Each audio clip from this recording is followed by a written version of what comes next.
This past summer, we took our summer yearly baseball trip. Rach and I and Dad. And this year, Mom went with us. We went to Washington D.C. We went to Philadelphia. We went to Baltimore. And while the baseball aspect of it was awesome because I'm a baseball junkie and I love it. The history side of it was great. Getting to see things in D.C., getting to see things in Philadelphia. It was truly inspiring seeing these locations where our founding fathers formed everything, where our government sits. But for me, um, one of the coolest parts of the trip was when we were in Baltimore. We left early. There's a fort outside of Baltimore called Fort McHenry. Uh, we saw that it cost money to visit, and I said, I'm not going to pay money to go in and see this thing. But we get there, and it's closing time. The lady says that they've accepted all the money that they're going to for the day. They've closed down the computer, but if we want to sneak in, we're more than welcome to go in and catch the end of the tour for free. I like free, so we snuck in, and I also like sneaking into places.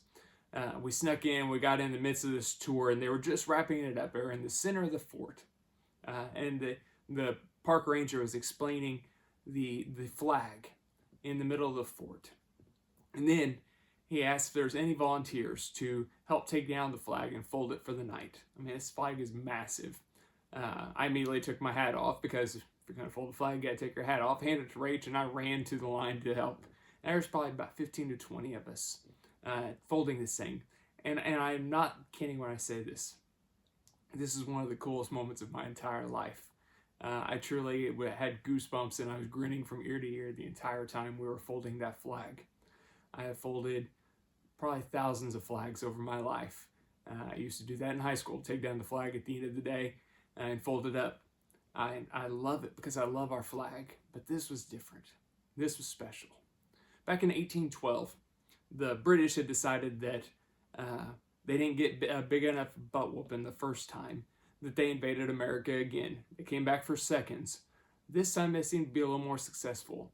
In August of 1814, the British burned down the White House.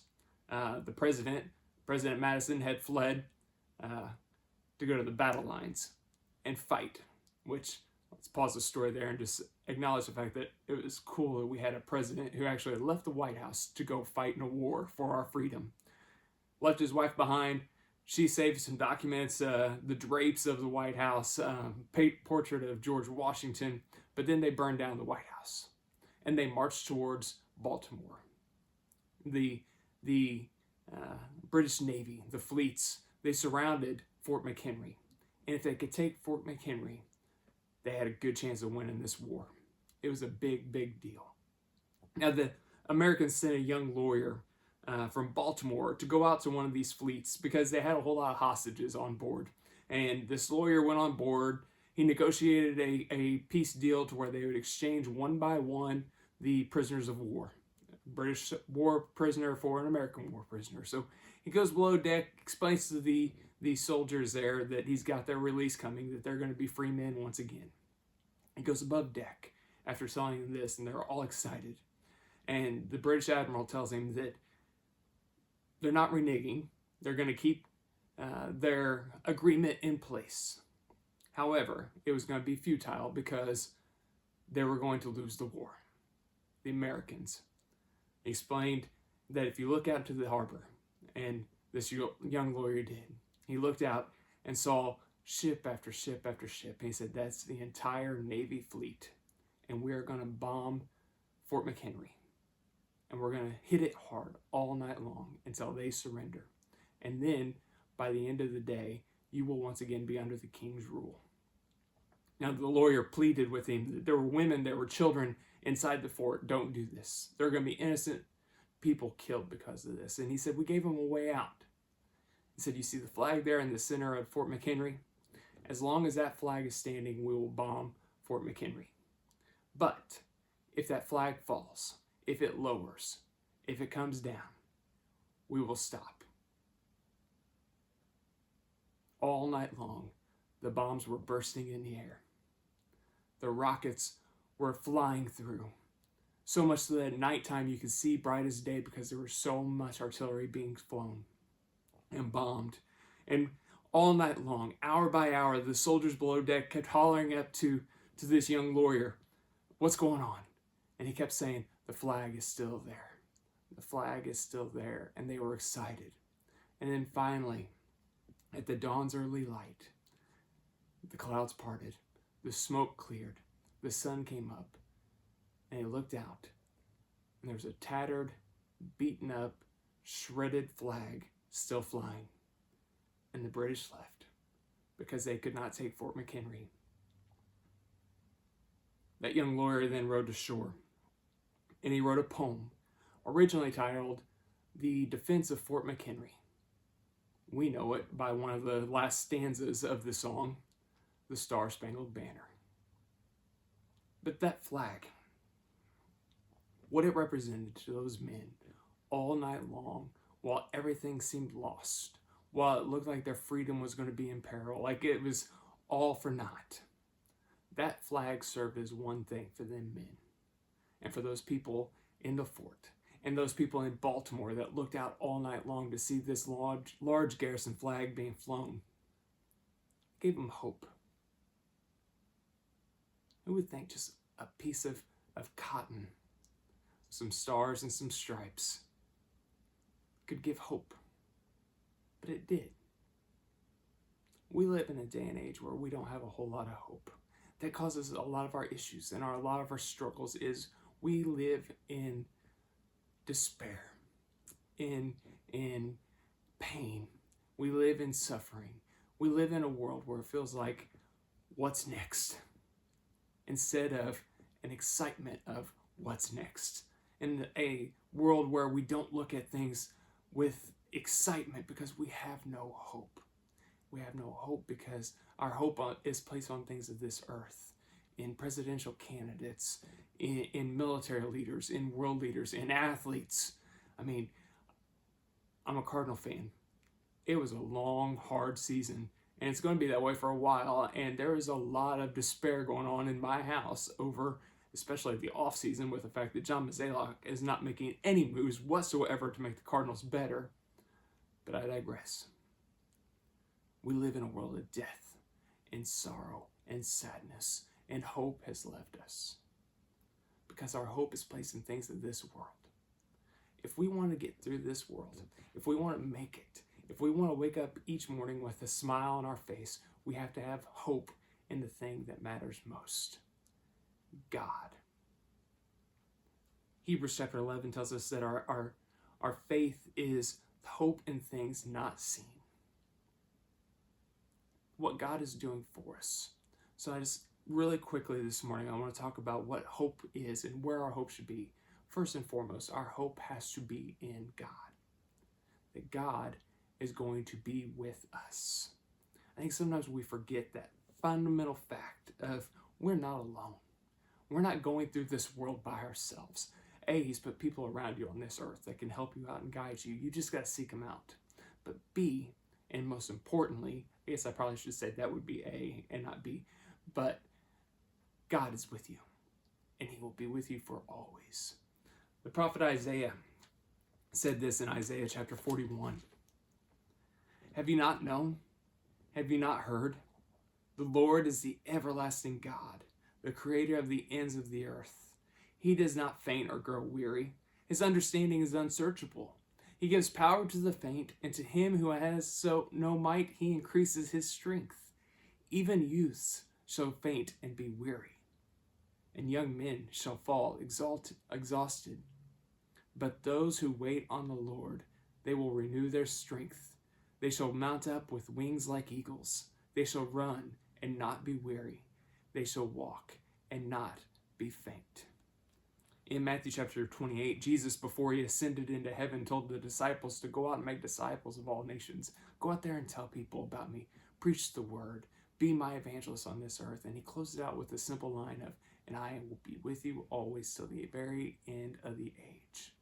King David in Psalm 121 said, I turn my eyes toward the hills. Where does my help come from? My help comes from the maker of the heavens and the earth, the Lord, who does neither slumber nor sleep. That is the God that is with us. And that's why we have to have hope in Him. in Hebrews chapter 11, after Paul had told us that our faith comes from hope in him, he gives us a list of all the great men and women of the Bible who had great faith because they had hope. They knew that God was with them in every situation of life, that he would not leave them or forsake them. So that's the first thing you've got to do, is remember he is with you and he is guiding you. You also got to remember that God is there for you, that he will not only be with you, but he's fighting alongside you. The nation of Israel begged God for a king. They said, Lord, make us like all these other nations. Give us a king. And he gave them Saul, a man who was head and shoulders taller than everyone else. A man who looked the part of a king. He was a warrior. He was a fighter. In 1 Samuel chapter 17, after a new king had been anointed, a young shepherd boy named David, David goes to the battle lines of a war, a great battle that ensued between the nation of Israel and the Philistine army. David was sent by his father Jesse to take some bread and some cheese to his brothers who were fighting the war. And when he got there, he saw something that broke his heart. Now, this is just a young boy, maybe 12, 13 years old, maybe even younger, we don't know. But David goes to the lines and he sees a giant named Goliath who is defying the God of Israel. And he's calling out all the soldiers, saying, send somebody up to fight me. Where's the men at? Who's going to fight? Where's Saul? Where's their best warriors? Why aren't they coming out to fight me? And David says, why isn't somebody doing something? Why isn't somebody saying something? Why isn't somebody standing up for our God? All the people around mocked him. His brother said, go back home. You're just a little kid. You don't know what you're talking about. And he said, I'll go out there and fight. Even King Saul said, but you're just a young boy, and this guy has been a warrior since he was youth. And David said, the Lord was with me when a lion attacked. The Lord was with me when a bear attacked. And I will go up there and fight, and God will be with me and fighting for me the same way he was in those situations.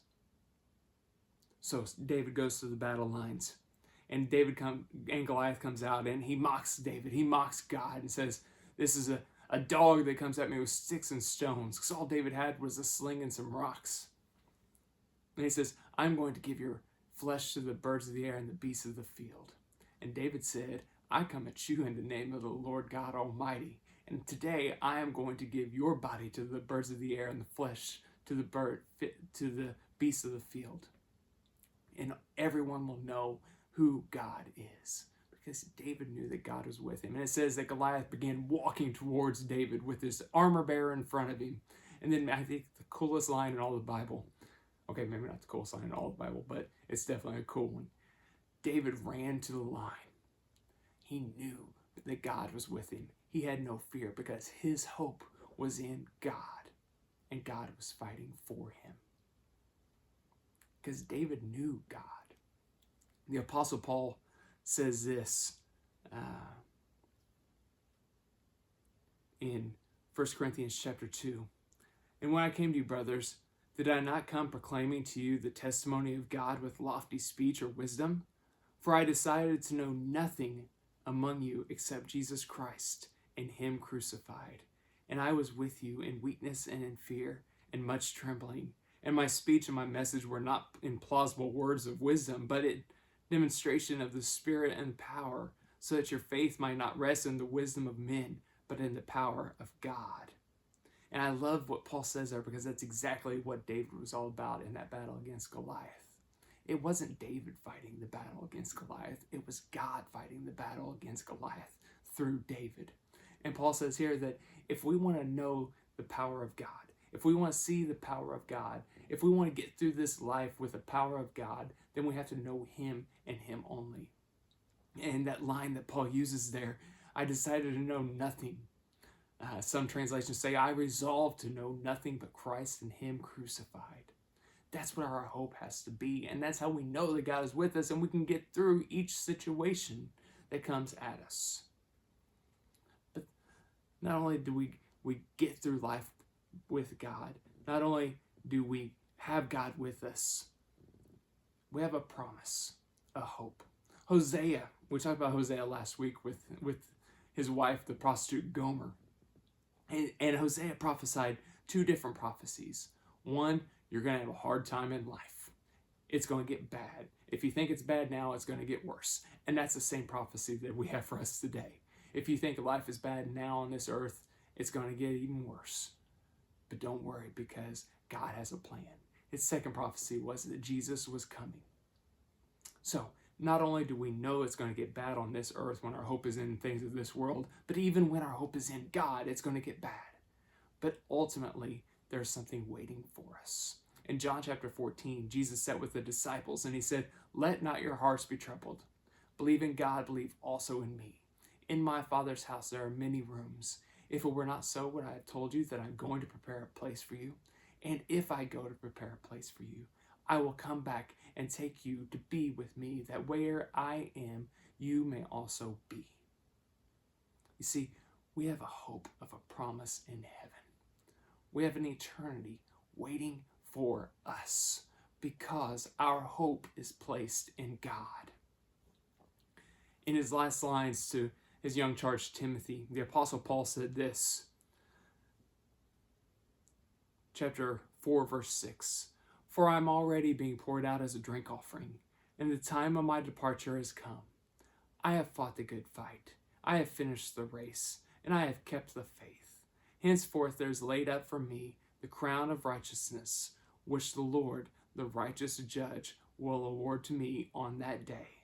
And not only to me, but also to all who have loved his appearing." We have an eternity waiting for us in heaven. Not only for us, but everyone who has waited for his appearing.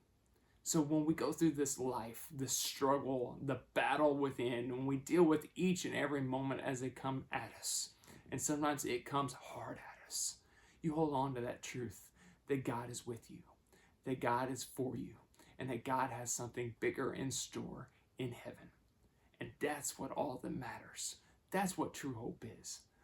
Why do we have doubts and fears and failures of this world? Because our hope is not in those things. Our hope is not in God. Paul said this in the book of Romans,